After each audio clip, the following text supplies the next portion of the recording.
And welcome back to the Constitutionals Podcast. I'm here with Chad White. If you didn't know, this is the premier podcast for the website, cpluscomedy.com. Like I just said, it's a website. Go there, get into the stopwatch, press and play. Here we go. Welcome.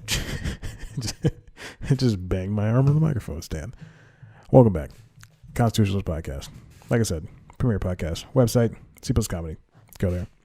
We are back. Another week, episode 130. I've done 130 half hours, 2 hours sometimes. Sometimes these are full hours. Different kind of setup if you're watching the video. Slightly. Looking decent. I don't know how the GoPro looks, obviously. There's a new GoPro Hero 8 that came out. It's been reviewed by Engadget, The Verge, all those other tech outlets. I want it. I'm not spending $400 on that thing. So I'll stick with the Hero 3, which is obsolete. Last week, I did an interview for a friend. I didn't do an interview. I produced it. I think I mentioned it before. Major Keys, my good friend, Shantiana Keys. She does interviews for women in sports. Gets notably bigger interviews than I've been getting. And I've been doing this for 6 years. And she's been doing her thing for 6 months. Let's say that. Let's say 6 months. Let's say a year. I don't know. I'll give her the benefit of the doubt. Anyway, I produced it last week, and we talked to LaChina Robinson. I think that's her name. She played basketball, women's basketball, and she is... I'm sorry, I'm playing with my sock. It looks like I'm just flicking my leg down here. I'm just playing with my sock, if you can see it on the video. Anyway, LaChina Robinson. And we went to a secluded location. I'm not going to say where, because it may not be where she lives. And we recorded this half-hour interview. I actually took time off of work to do so. I went to work early, left for like an hour and some change, came back. And thank God it was 10 minutes from where I worked, because otherwise it would have been real tough to leave for 2 hours and come back. In the middle of the interview, we had to use my equipment, so that's why and also I know how to handle these things. But I took my lights and a lot of camera stuff over there. And so we had 3 cameras set up. Plus I was doing handy cam with the DJI. I spent like $130 on that, so I might as well use it. So I have my phone in the Osmo Mobile 2. So I'm doing handheld stuff. And then so we're recording with 3 DSLRs. And all of a sudden I hear is it was one of the cameras shutting off, which I hear periodically because this DSLR shuts off. And I run over and I go, all right, I'm going to press record again. It won't record. And I'm freaking out. I press record again. It won't record. So the second time after I press it, I go, okay, if I hit it one more time, then the SD card is failing. Like, because that's the reason why this shuts off sometimes, and that's the reason why the GoPro shuts off sometimes. The SD card fails. It's just been old. It's because it's been overwritten, 1,000 times. So I press it again, and this all happens in the span of maybe 20 seconds. Everything I'm telling you right now. Press it a third time. I go, okay, it's dead. I flick off the camera. Grab the SD card. I'm still holding the handy cam while I'm doing all this. So I run over to Keys' coworker, who's also there helping us shoot this thing. I run over her and I tap her on the shoulder. I go, hold this. SD card died. And just give it to her. And I run off. I have my DSLR. I grab the SD card out of there. I know my SD card is probably older than hers, but I run over, throw it inside the camera, put it back on, and I swear to God, this all happened within 20 to 30 seconds. Like me hitting record 3 times, realizing it's not working, grabbing the SD card, blah, blah, blah. I know this because I was editing the video. See if I can bring it up on the...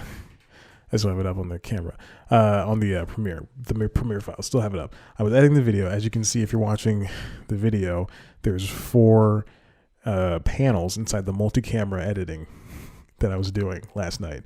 It's very tiring because usually I can knock out the constitutionals in half an hour if I'm editing. That includes exporting it to and uploading. I can knock it out half an hour. But this has taken me all week. Also, I've been very tired because I can hear everything from my neighbor. I can hear everything. I have not been able to get good sleep, get good rest, because neighbors beside me, extremely loud. And there's like, when I say Bohemian Rhapsody, I mean it's like Bohemian Rhapsody over there. They're over there all hours of the night, hanging out, smoking cigarettes, smoking weed, because I can smell it through my room, the room where I sleep. And then I got the women above me walking around as if they are boulders and if they have Timbs on, Timberland boots. Every single step. I know when they pee. I know when they eat. I know when they're both home. I know when one of them's home. I swear to God, I can hear them opening the front door. I can hear them going up the stairs, the metal stairs. They walk heavy. And then I'm just here, a single person watching TV, eating the food by myself, alone, being relatively quiet, like 99% of the time, except for the 1% where I'm taking a shower. And I have one of the Google Homes playing moderately low music. Otherwise, I'm a quiet person. And it befuddles me how the people around me are just every hour of the day, bang, bang, bang, bang, loud. It's insane. Anyway, we didn't come here to watch me complain, sort of. Let's get on to it. I want to talk about Batwoman, the new CW TV show. It came on this past Sunday. Very excited to see it start. But I'm not looking forward to the requisite, this is a first time show, and we're going to treat it as such. So it's an origin story. If you know Batwoman they did a soft pilot for it during Elseworlds. Obviously, it was going to be, a show. I had no doubt this was going to become a show. But Batwoman appeared in Elseworlds during Arrowverse's annual crossover with Supergirl, Flash, and Arrow. And Ruby Rose plays Batwoman. She does a great job. I have no qualms with her. What I am worried about, we have seen parts of it in the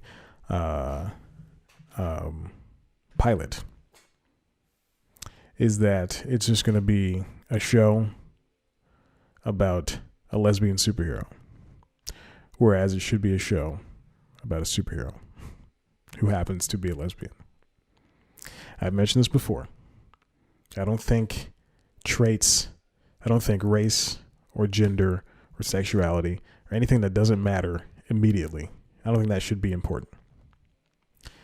And I don't think that should be not important. I don't think that should be, because that sounds really bad. I don't think that should be an immediate importance.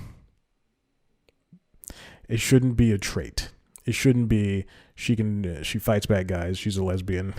It should be she fights bad guys, she's Batwoman, she's related to Bruce Wayne. So far, they're doing pretty decent with that. The reason I mentioned that is because on Supergirl's sister, they made her lesbian without warning, out of nowhere. And it was just poorly done. I don't care what anybody says. It was a bad way. That was a bad coming out story, and they ruined it. Batwoman's really interesting, though. She also stars alongside Rachel Skarsten, Megan Tandy, Nicole Kang. Really a women-focused show. Cameron Johnson is Luke Fox. Doug Ray Scott, Elizabeth Anwes. And Rachel Maddow is in this show as Vesper Fairchild, but she's only the voice. Takes place in Gotham City.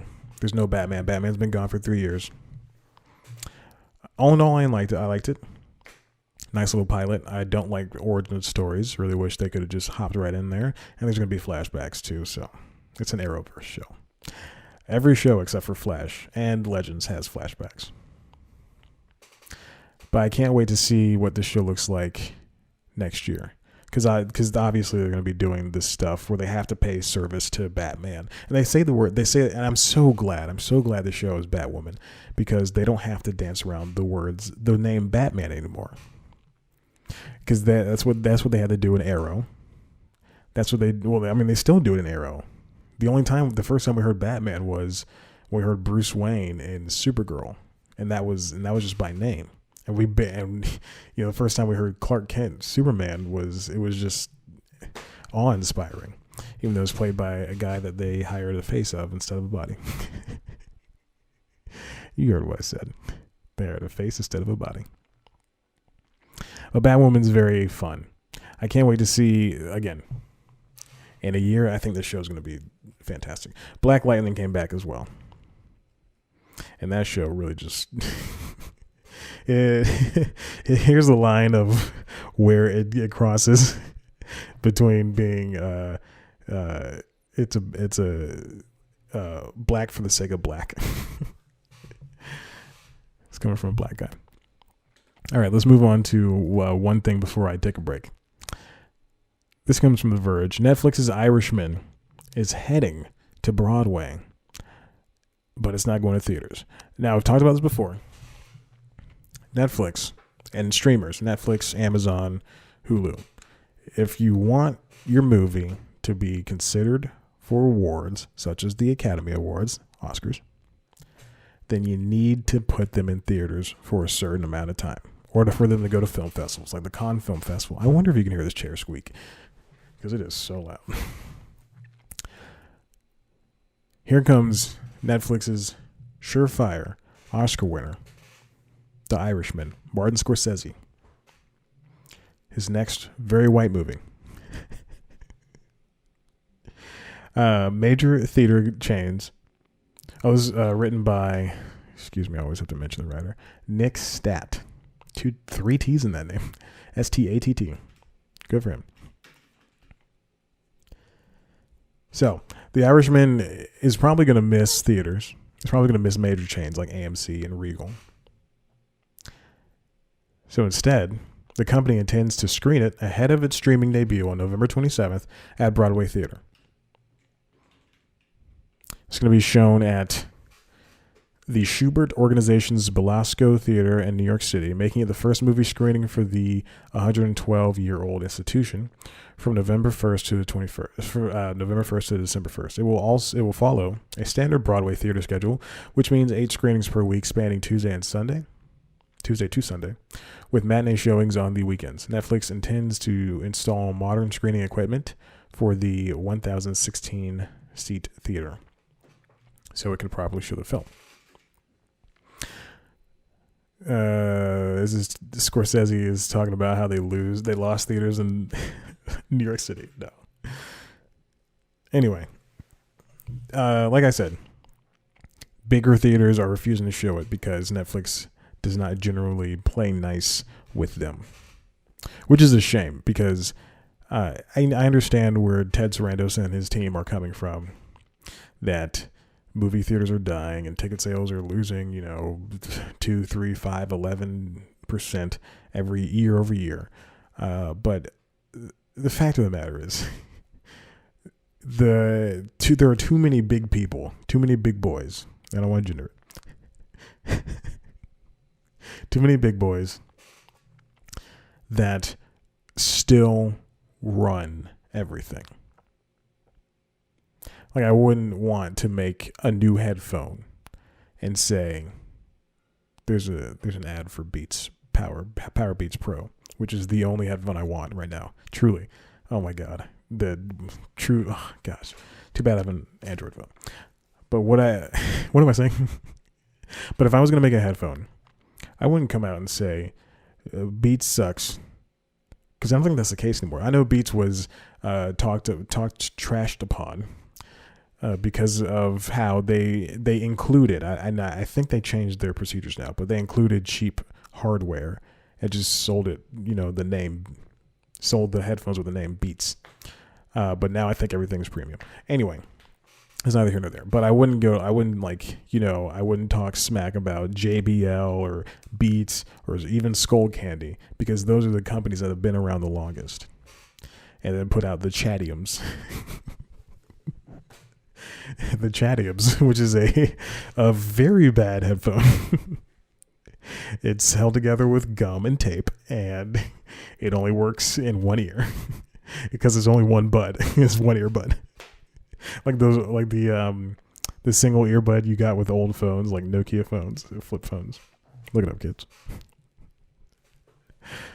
So Netflix is going to work with smaller indie-friendly chains, according to writing, like Alamo Drafthouse, provide The Irishman with slightly more nationwide reach during its limited 1-month run, which will coincide with the Belasco event.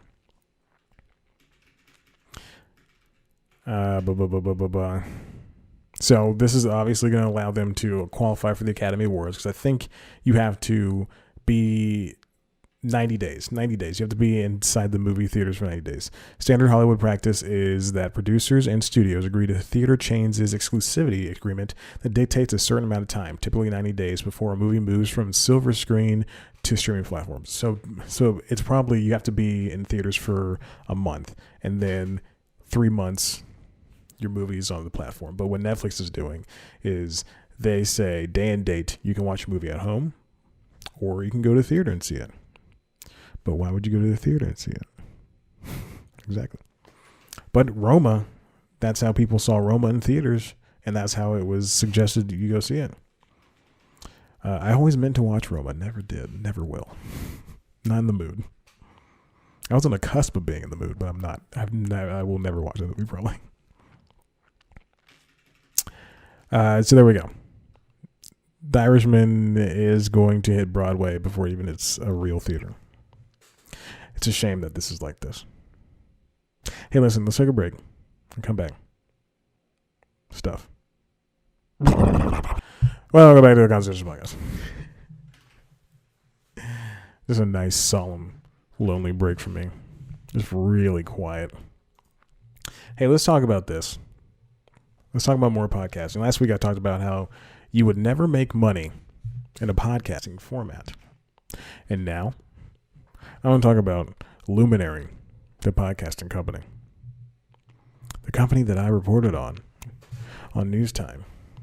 Nigh upon a couple of months ago. I don't know. I don't remember. I feel like I should look into the camera more, but I like looking at my eyes looking at the TV. This comes from The Verge as well. Written by Ashley Carman. Podcast startup LUMINARY. Oh, I'm sorry. Let me say the title. Podcast startup LUMINARY's co-founder steps down from chief strategy role. So now, if you don't know what LUMINARY is a podcasting platform and service where you can get all of your regular podcasts, do what you wish. However, they do have an $8 service, $8 a month service, where you subscribe and you get exclusive shows, premium shows. But these aren't just any premium shows. These are premium shows from super famous people. Trevor Noah, Hannibal Buress, which was on the Airwolf service before, Lena Dunham, just a slew of people. I was going to say maybe Justin Long too, but I think his podcast just comes out regularly. What's that show called with the girls that I don't like, the women I don't like? Guys We Effed. That show. That show's is on there as well. I like that show. And I don't like the host. That's a very true statement. I don't like the fans either. No one listens to this show. It's fine. I mean, what are the chances? Like, what? So, I mean, I work in television. What happens if, like, I sell a show and then I get like a fan base, and then people start, they're like, oh, let's go to C Plus Comedy, and they start they start watching News Time. They start listening to this show from, because they're those fans that start or whatever. Start at the beginning. Who's gonna listen to episode 130? Who's gonna make it from 1 to 130 and go, he doesn't like Guys We Effed? I hate that guy. This doesn't make sense to me. So LUMINARY is a lot like Stitcher Premium. Stitcher Premium is the $5 a month one, owned by a company that I might work for. I'll stop talking. I do work for them. But this show's fine. Podcast startup LUMINARY roiled the podcasting. Why is she starting with this? The Verge confirmed today, however, that 2 months or so after its launch, just co-founder Joe Perzicki stepped down as chief strategy officer. He remains close to CEO Matt Sachs, a Luminary spokesperson says, and still holds shares. The company replaced Perzicki with Jeff Saunders, a former VP of product and technology at Jet.com, who is now Luminary's chief product officer. Is Jet.com still around? Jet.com's like a wholesale, no, not a wholesale, discounted items like Woot.com, I guess. Whatever. I don't know. Who cares? Since taking on the role, Saunders has increased the engineering team from 20 to 30 people. Whoa. The spokesperson says. The company didn't immediately respond to a request for comment. It's unclear why he left. I don't know. Why is this story on here? I thought it was going to be way bigger. I remember adding this to the docket and then not reading it. Going, I should read this. It's unclear what's going on at Luminary or how its subscription model is panning out. The company gives initial users a free trial to its premium content, but some people reported a confusing cancellation process. Instead of outright deleting their accounts, Luminary requires them to switch to a free account, which means people are still technically have accounts. They just can't access Luminary's exclusive shows. I mean, that's how it's a podcasting platform. In order to download podcasts, you're going to need to make an account. I mean, I guess it makes sense. It's fine. Meanwhile, the company has continued to struggle to court the broader podcasting industry. At launch, and still, the app is missing some podcasting biggest shows, including the New York Times The Daily, Joe Rogan Show, Gimlet Media shows. Wow, Jesus. Yeah, those are big shows. Holy crap. Other shows, like New York Times' Caliphate and Modern Love, are available on Luminary, but others are not. But The Daily's not. Okay, well, let's extrapolate that.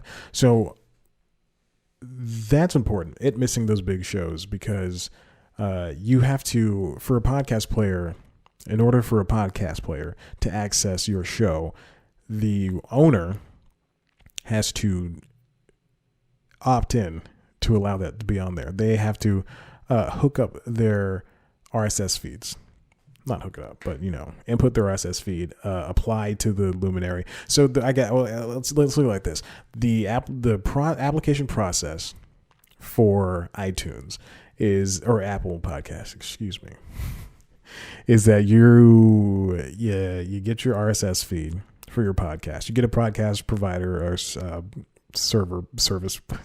I have one. You get a service like Libsyn, and then you pay them. And you set up your podcast and you get an RSS feed. RSS feed is the key for everybody to access your podcast. You go to iTunes, to Apple Music, Apple Podcasts, and you apply and you say, hey, I want to make this podcast, put it up there. And then you send that in, an application thing, and then they go, oh, as long as you're not like, crazy or racist, they go, all right, good to go. And I can't do that, that finger gesture anymore. Oh man, take it back. I might have to bleep something. That was the okay finger gesture that is adopted by the white right now. So anyway, they say, okay, good to go. And then at that point, in a couple of days, your podcast is ready to, there's a feed, the feed feeds into Apple Music. You have to do the same thing for Google, do the same thing for Spotify, do the same thing for Stitcher. Well, not for Spotify, because I think it's automatically on there if you have a podcast. At least that's how it worked for the constitutionals and the application. So yeah, and then, so for Luminary, what this is saying is that Joe Rogan's podcast, the biggest show, hands down the biggest podcast in the world, probably him, Adam Carolla, and Mark Maron. White guys. If you're a white guy, you'll succeed in any medium. And if you're an angry white guy, you'll make the most money. Maron, Joe Rogan, Adam Carolla. Angry white guy with opinion? Ooh.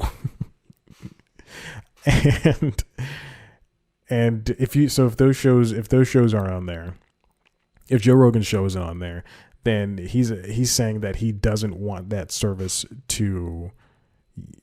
he doesn't want people to use that service for even if it's free, to access his podcast, because it's Luminary. And I guess, maybe it's because, they're paying everybody to be exclusive, but he's not an exclusive person because he puts out like 5 a week, I think. So yeah, there you go. I mean, that's how it is. That really is how it is.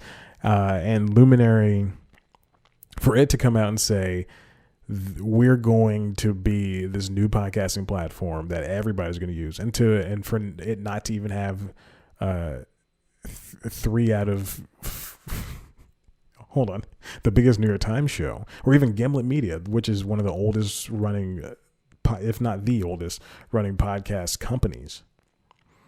Very interesting to see.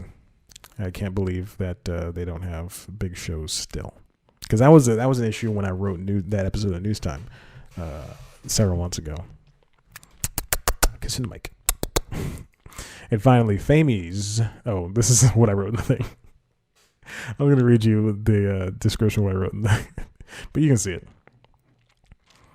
This comes from Variety, written by Matt Donnelly. A-list producers, executives pledged to mentor women directors with Reframe Rise. I haven't slept in 4 days. No, it's truly been like that. Like last night I had to sleep on my couch because it was so loud. And I banged on the wall and everything. It's just so GD loud. Gosh darn loud. I'm going to bleep that.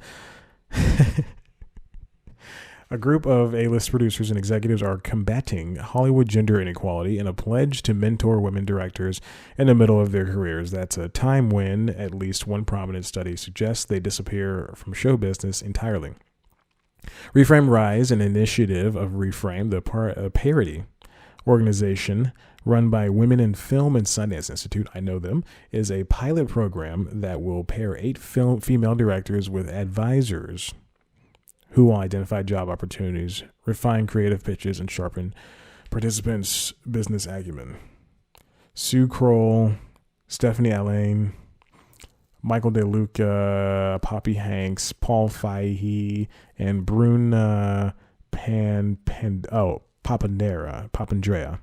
are among the first round of sponsors committing to a minimum of 2 years of work with their assigned directors. Oh, wow. Okay, I was already... After just reading that it was just going to be 8 women, I was all ready to go. Well, that's not going to help out. But that's a really interesting program for 2 years. Oh my gosh!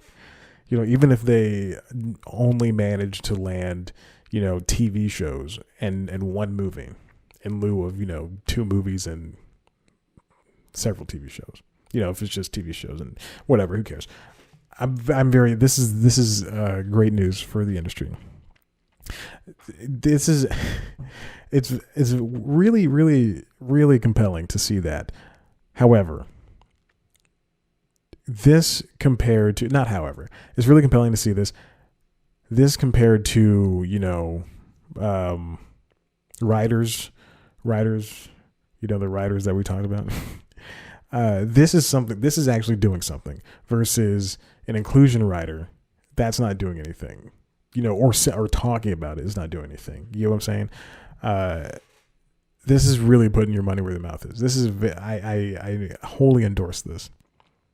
Because if it is true that women do disappear, then this is something that can really help. Now, I wonder if like next year they're going to switch out to a new set of sponsors, and those women or those people are going to help another set of 8 women. So that it's just basically ongoing. So Paul Fahey and then the group before him are still talking to these women for another year going into 2021. And then this new set of women are doing, 2020 to 2022. But this is really cool. In an industry where networks, pathways, and open doors lead to opportunity, it is crucial to gain access and to be supported at every level.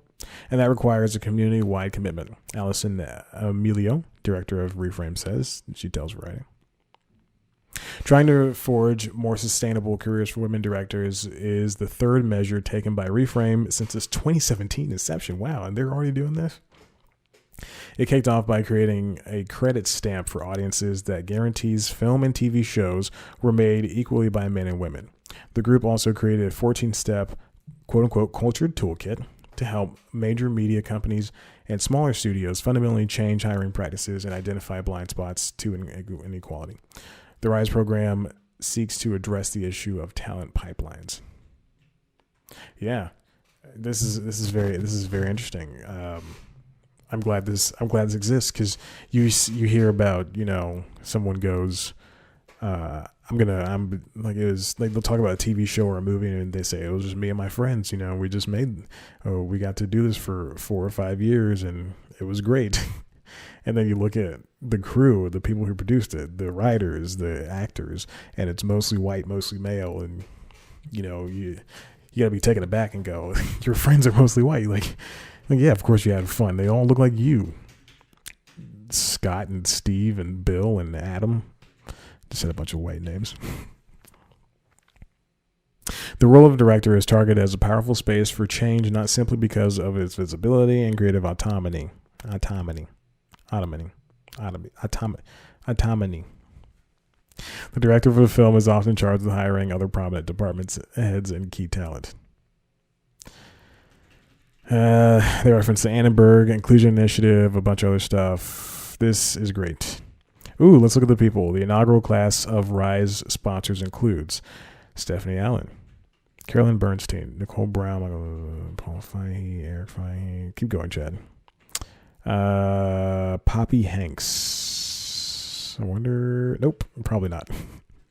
Sue Kroll. I know Sue Kroll. I know her. Yeah. Matt Newman. Mark Ordesky. Okay, I'm only saying the names I know. Christina Rogers. And I think that might be it. Yeah, I don't know anybody else. All right, well, there you go. Hopefully we're able to get some parity going on.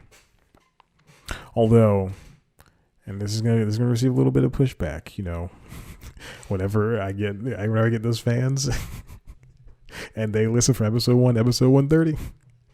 And they hear this episode and they didn't turn it off after I said that thing earlier.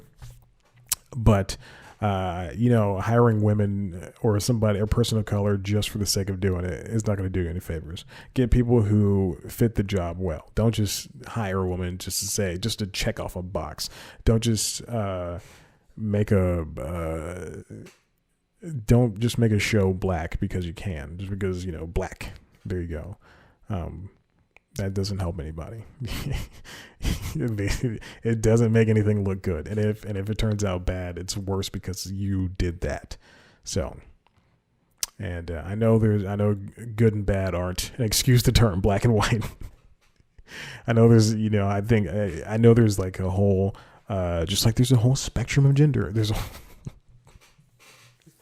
a whole spectrum of quality, spectrum of quality, quality fluidity. Oh my God. If I'm not canceled, I'm going to be canceled. I'll just claim mental health. Okay. Oh boy. Hey, listen, if you like what you heard here, and you probably didn't, head on over to the website, cplscomedy.com, where there's going to be some stuff. Some interviews. It's like a hub for all the things I do.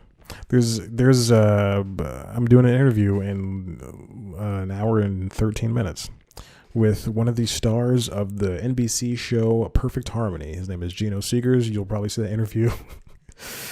I don't know when, because it won't be next week. No, you'll probably see it soon. I also have an interview with Emma Willman coming up next week. It was supposed to go up this week, but I have not been getting any sleep. So there's that. So you haven't been getting any sleep. You should then do some work. No, it's not how it works for me. And then head on over to the website, youtube.com/cplscomedy to see a video version of the show, as well as the premiere show, News Time, which is a weekly news show, entertainment news show.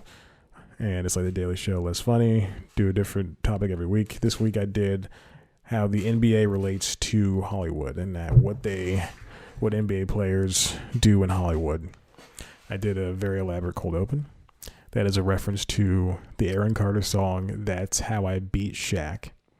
but I made it Shaq beating Charles Barkley. But I did it, but I shot it in the style of a video, that freestyle from TMZ where Shaq was rapping about Kobe eating a dick. So that's what I did. So there's 3 layers to that onion. I liked it a lot. Definitely check it out. It's very funny. And follow us on Instagram, like us on Facebook, follow us on Twitter, all at C+ Comedy. Thank you so much. I appreciate it.